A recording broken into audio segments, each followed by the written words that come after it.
maintenant, nous allons passer à l'évaluation, au conseil, à l'évaluation, pardon, excusez-moi, on n'a pas vu l'évaluation. Si on a vu l'évaluation, on va passer au conseil de classe.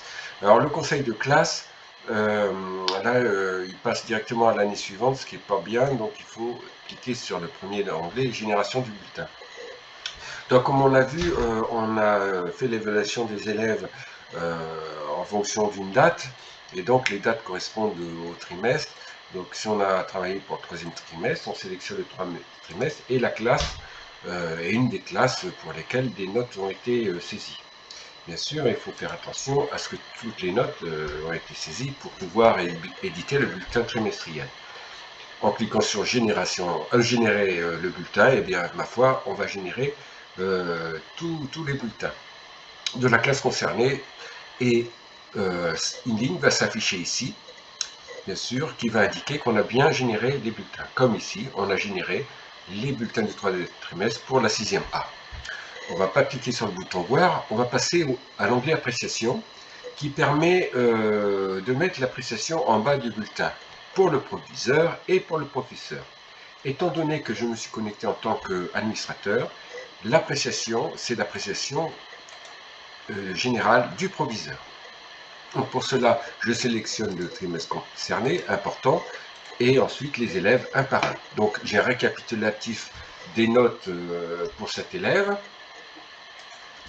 Et je peux mettre une appréciation quelconque. Voilà, hop.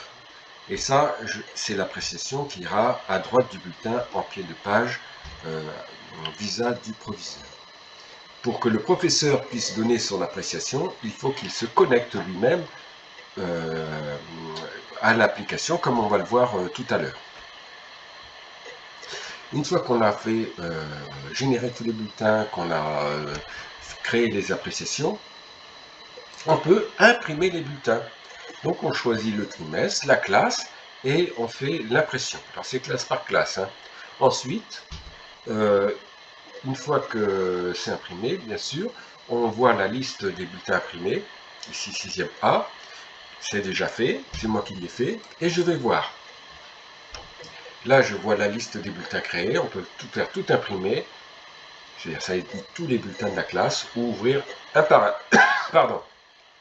Je vais cliquer sur ouvrir ici, je vais en prendre un, et voilà le bulletin comment il se présente. Donc l'établissement, l'élève concerné, les coordonnées de l'établissement. Ici l'établissement précédent et la classe précédente ne sont pas affichés parce qu'on n'a rien saisi pour cette personne.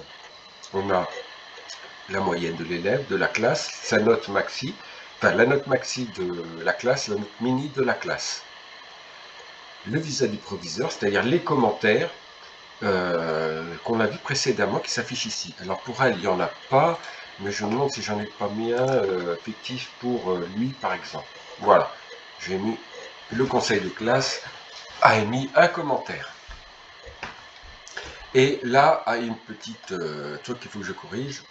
On voit son établissement précédent et sa classe précédente ici. Voilà pour la génération des bulletins. Ensuite, on a deux onglets.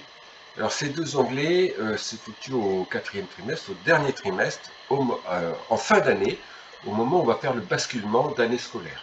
On va passer d'une année à l'autre.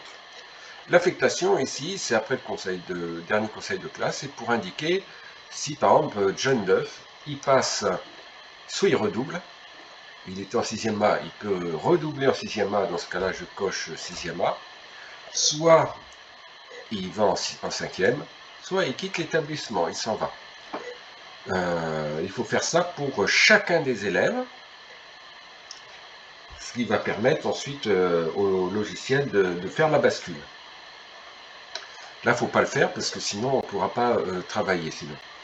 Et ensuite, une fois que toutes les affectations sont faites, on clique sur année suivante. Là, ce module est en cours de développement, donc il ne marche pas, mais on bascule de l'année N à l'année N plus 1. Donc les élèves sont transférés d'une année sur l'autre, les nouvelles classes deviennent les anciennes classes, etc. etc.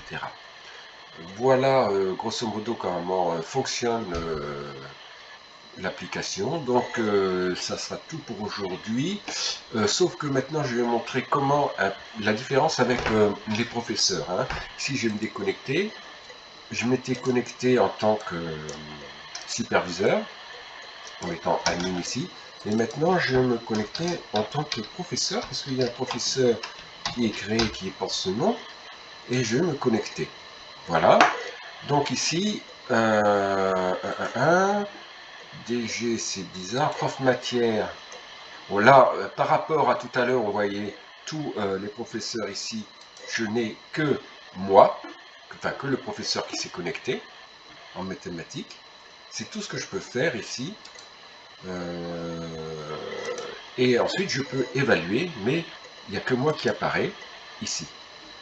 Ensuite, j'affecte la liste des... Tiens, c'est bizarre ça. Je vais dire que j'enseigne ici. J'enregistre. Voilà. Donc, matière. CDR-PPR. Ouais, mathématiques, ok. Et si je passe à l'évaluation, voilà, 5e B. Là, on voit que j'ai que moi qui apparaît ici. Et je peux noter les 11, par exemple, 8 en... J'ai noté en mathématiques. Voilà, pas de commentaires.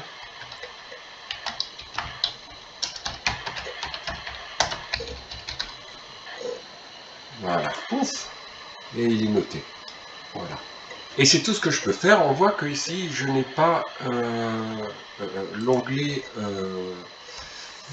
conseil de classe qui n'est pas normal. Donc je vais rectifier ça parce qu'il faut que le professeur puisse mettre son évaluation trimestrielle quand même hein, pour le conseil de classe.